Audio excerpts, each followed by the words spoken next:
Oh my god. Holy shit. Okay. Alright, these people just fly into your lane. Okay, got it. Look at this. This is speed bump to end all speed bumps over here. Ugh. I literally just touched the frame on that speed bump to pass this guy over here.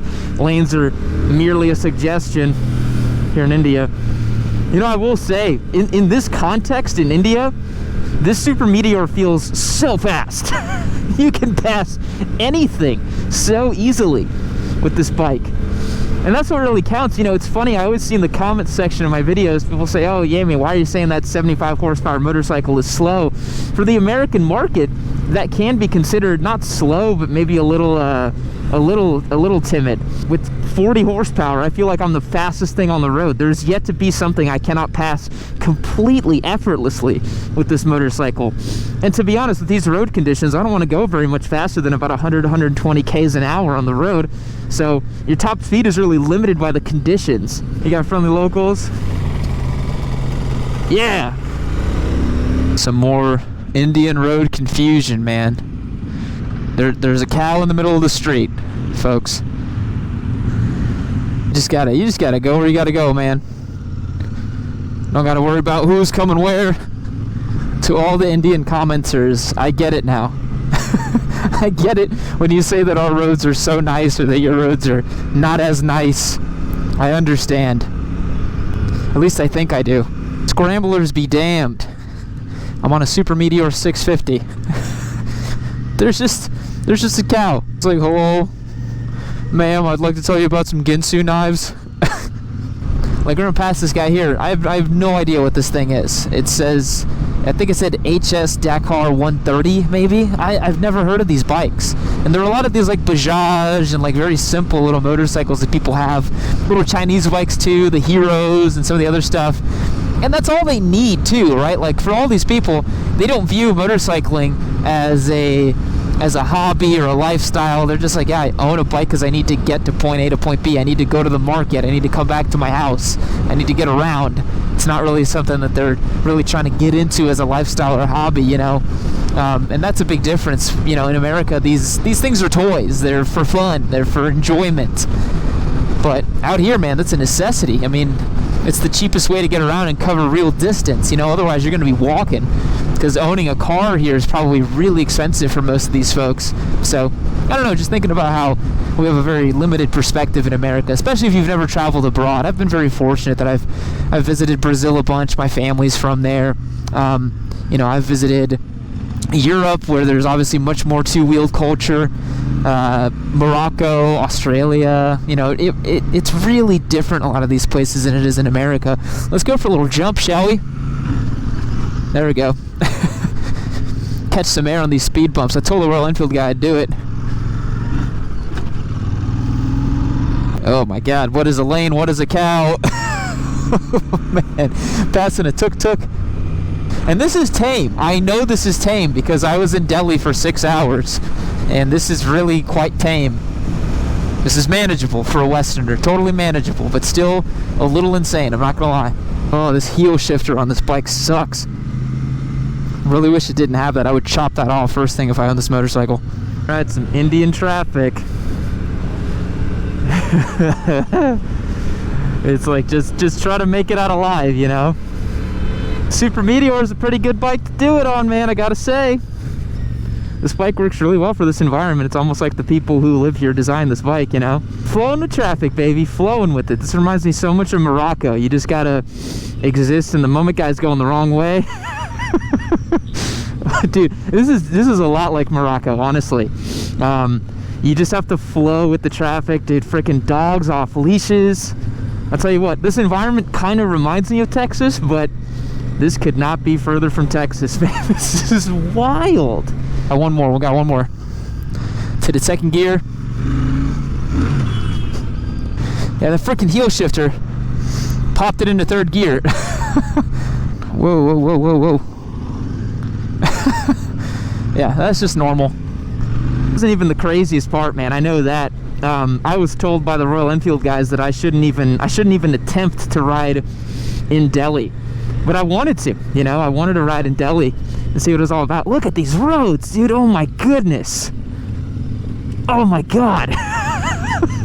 Yo, I made the joke in the Super Meteor review. But some of these roads, BMW GS owners wouldn't even attempt. I'm not even gonna lie. You know, it's an unfortunate reality here in India is that the public infrastructure just really isn't there. And so the road qualities are pretty poor from what I've seen. But, you know, they're fine in other places, but I think overall it can be pretty poor. I don't know what's going on. Is it school maybe? Maybe for work? Maybe military? I don't know. Got a tuk-tuk over here. Another loose dog. Alright, bro. We're in India. It's a relatively young country, but man, I mean, this country was, you know, a bunch of different kingdoms at some point. Whoa, got a guy coming in my lane. You gotta keep your wits about you, man. It's funny because we're on a cruiser, and I guess ostensibly you're meant to cruise and chill out, but man, I tell you what, you cannot chill out on these roads, boy. Sun's sitting low. It's early in the morning here. It's cold, cold, cold. I'm waiting for that sun to really start warming us up. The amount of livestock and animals that are just roaming around. I kid you not, on the ride yesterday, I saw goats, camels, hogs, peacocks. I mean, there's so much random animals here that I just would have never expected. But it's kind of one of those things where there's people, there's all kinds of creatures that like to take advantage of, you know, the situation. So I gotta ask for the Indian commenters, is this what y'all are talking about whenever you mention that, like, this guy's just crossing the road? Whenever we talk about in America, like our roads, and then you mention like Indian roads and Indian conditions, is this what you mean? Because this is insane. There's just a little puppy over there. Oh, cute. Oh! Huge divot to a bump. You just never know what to expect. It's straight up that classic thing, like expect the unexpected, because you seriously never know what's around the corner. Our guys here on this trip too, I think they're really not used to these kind of roads, or maybe they're not used to riding gravel or adventure or something, but they keep braking for even the slightest things. I want to kind of get ahead of them a little bit. Little train stop. I'm telling y'all, BMW GS owners, beware. This is some hardcore stuff here that you have to cross. I think that gate back there wasn't automated. I think there was literally a guy sitting there all day who manages the gate for the trains, which is crazy when you think about it. That is wild. Just livestock in the middle of the road. Welcome to India. I really need to speed right now because who the hell knows what's around the corner. Honest to God, this part of India reminds me so much of Texas. It's kind of bizarre. There's a couple bits of foliage that are different. Like there's some trees that we normally wouldn't have in Texas, but this kind of flat, dusty, gravelly kind of vibe. Man, this really feels like I'm just out kind of West Texas somewhere. It's pretty wild how can be completely on the opposite side of the world, but the biosphere can be quite similar. But we're making our way towards Kimsar and some dunes and some other really cool features, so I'm excited to see that. But right now, I mean, I flew 21 hours to be here, but if you just plot me down, I'd be like, oh, I'm somewhere in Texas. One of the wildest things about India is that while there are plenty of bikes, there's really not that many kind of like higher CC or, you know, really anything that we Americans would recognize even out here in Jaisalmer. And I'm sure in Mumbai and some of the other places, I'm sure I'd see more, you know, KTM, MT-03s, that sort of thing.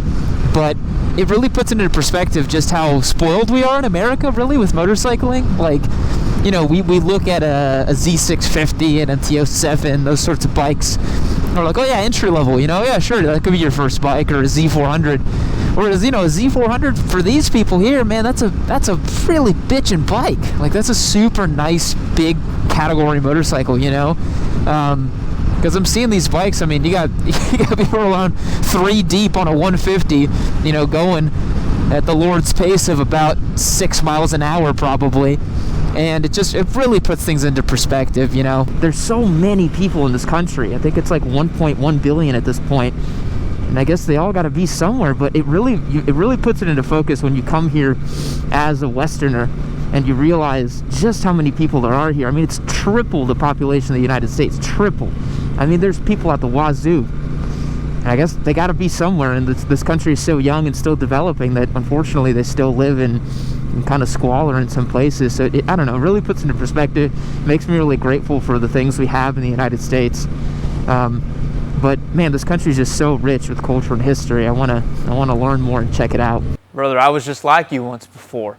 I remember I was a squid. I was doing terrible things on the street, but then I found Yammy Noob, and I kept watching Yammy Noob, and that made me feel better. And when I got better, I stopped doing terrible things on my H2 back here. So I implore you, keep watching Yammy Noob. Click subscribe. Watch the next video.